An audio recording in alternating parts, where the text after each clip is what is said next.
blacks are out of control in every city because I see it on the news every day. And I try and bring some to y'all, so I know y'all are seeing it. But why doesn't anyone want to say the blacks are out of control more than anyone else when we see that they're the ones committing the violent crimes all across this country, and especially in Memphis? Memphis, Tennessee is off the chain. Now, I know y'all are familiar about this lady that was jogging, this white lady. She happened to be white, and she was jogging, and she got kidnapped by this black guy who had just did 20 years in prison on a 24-year sentence, I think. They let him out early. And this guy, that wasn't his first rodeo. You'll see in this story, this guy's been in trouble and been locked up by the law since he was 12 years old. But they want to call it violence in Memphis. It's not just violence in Memphis. If you just go to any Memphis news station and look, you're gonna see that the majority of the crimes are committed by blacks. But for some reason, no one wants to call them out. They don't want to be accused of stereotyping or picking on the blacks.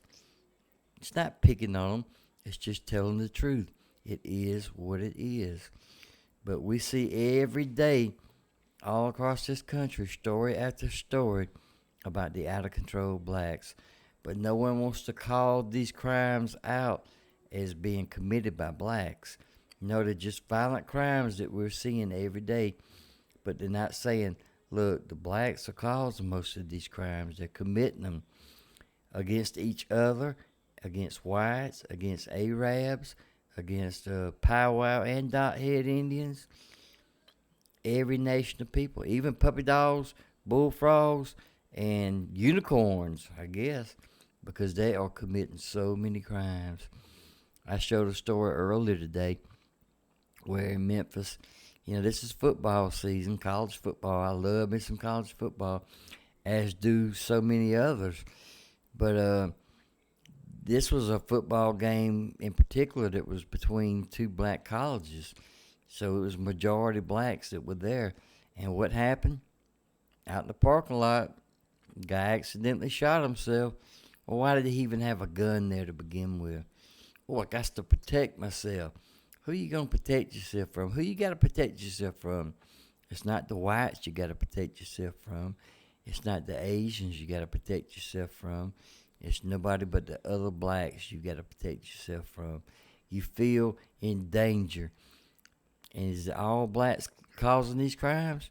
No, it's not all blacks. I've never said it is. But the majority of the crimes that we're seeing every day are being committed by blacks. Now, this is about a 6-minute video here, and I want to show you, and I want you to listen close. Use your ears and use your eyes. This ain't this guy's first rodeo, and he's been locked up, like I said, been in trouble with the law since he was 12 years old. And he gets out 4 years early on a 24-year sentence, and he commits murder again. I don't know. What's the answer to these problems? Do we say let's divide this country in half and give the blacks half the country and the rest of the races of people, whites, Arabs, Indians, powwow and dot head, everybody else but the blacks have the other part of the country, and they have their part of the country? That won't work, because they won't stay over there. Because they'll starve to death, for one, if they have to depend on themselves to survive, to be industrial, to work, to just do anything. If it wasn't for welfare, the majority of them would be, I don't know. I just don't know. I don't want to get into it. But we have a major problem in this country, and nobody wants to talk about it. They're scared they're going to stereotype them, be called white supremacists. No, it's not being called not being a white supremacist, and it's not stereotyping. It's the truth. We see it every day, day in and day out. Different city, same crimes. Anyhow, check this out and tell me what you think about it. We begin tonight with the outcome that no one wanted in the search for Eliza Fletcher. She's a mom, a wife, a teacher, forced into an SUV on Friday while out for her early morning run. On day 4 of the search, investigators found Liza's body near an abandoned home in Memphis. Her cause of death tonight has not been released. Her remains discovered not far from the apartments where police say her attacker came and cleaned that SUV after he is accused of abducting and killing Liza. That moment also captured on new video tonight of him cleaning the SUV, released by authorities. Cleotha Abston is behind bars, now charged with first-degree murder. Police believe this attack was random, and what happened to Liza is becoming more and more horrific as we learn more details. It's also raising some concerns tonight in a city that has seen a lot of violence, especially kidnappings in recent years. So we're going to get into that tonight. Our team is standing by as we take a closer look at this specific case and also crime as a whole in Memphis and what many of us did this weekend if we were out looking over our shoulder, thinking, what would we do? We're going to start with correspondent Marky Martin tonight, live with what police are sharing about this case and Liza's murder. Marky. Marnie, after 4 days of searching, investigators finally locating and identifying the body of Eliza Fletcher, the mother and teacher violently abducted during her Friday morning jog. And now her alleged killer, a repeat offender, now behind bars once again. Today is a very sad day in the city of Memphis. Tennessee authorities announcing new details in the disappearance of Eliza Fletcher following an intensive 4-day search. The 34-year-old's body was found in the back of a vacant duplex apartment 8 miles from where she went missing. Further forensic investigation by the MPD traffic unit positively identified the body was, in fact, Eliza Fletcher.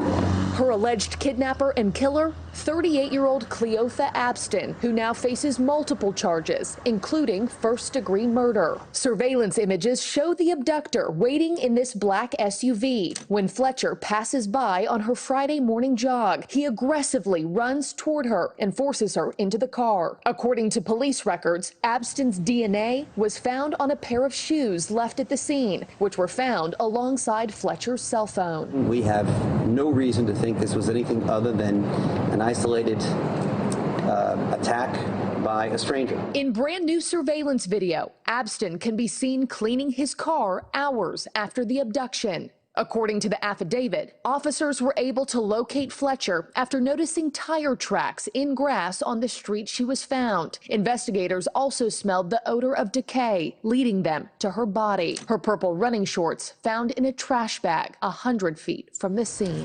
Abston appearing in front of a judge today, but he's no stranger to the law. His criminal record dates back to just 12 years old, with charges including aggravated assault with a weapon and rape. At 16, he kidnapped a Memphis prosecutor at gunpoint, a crime he spent 20 of a 24-year sentence behind bars for. Unfortunately, that time was not long enough, and he was given the opportunity to kill. Alex Del Carmen is a criminology expert. We asked him how a repeat offender like Abston was allowed back on the streets. We in society say, well, gee, throw the key, away and put him in prison forever. And of course, hindsight is 20/20.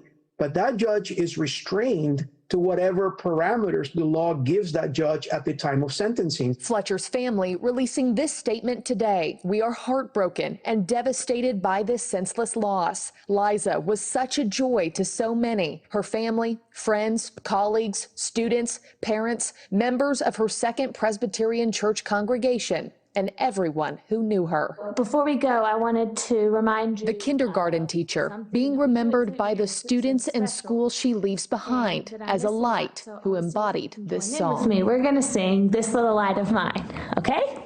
Ready? This little light of mine, I'm gonna let it shine. This little light of mine, I'm gonna let it shine, let it shine, let it shine, let it shine. And Marnie, Fletcher's family also asking of the public, the media at this time, for privacy and respect as they grieve. And as you mentioned right off the top, the manner of Fletcher's death has still not been revealed at this time. Marnie. Thinking about that family tonight. What a beautiful person, and seeing that video of her is just so heartbreaking. Marky, tell us a little bit more about the court appearance of this suspect today. I know there was a lot of attention focused on that, and who else was in the courtroom? Yeah, we watched as Abston was led into that courtroom in handcuffs and a mask. He stood in front of that judge as the judge read off his charges. Today, he really tackled aggravated kidnapping and some other misdemeanors, stolen property, use of somebody else's credit card. His bond was set at $510,000. We then watched as he raised his hand, swore under oath that all the information he has given to police in his affidavits, that all that information has been accurate. He also notified the courts he could not make bond. He could not afford a lawyer at this time, so he will be given a court-appointed attorney. And Marnie, we do expect him to be back in court tomorrow to be arraigned over some of the more serious charges like first-degree murder. We can also confirm Fletcher's family was in court today as he was there. Thank you for watching. Go to newsnationnow.com to find News Nation on your television provider. And don't forget to click the red subscribe button below to get more of News Nation's fact-driven, unbiased coverage. What's the answer? Do we lock them up and throw away the key where they can never get out again? Well, some people do reform. They get better. But some of them, the majority of them, it seems, that we see every day in the news, continue to live this lifestyle. So no, I don't think that's the answer. You can't do that, you know.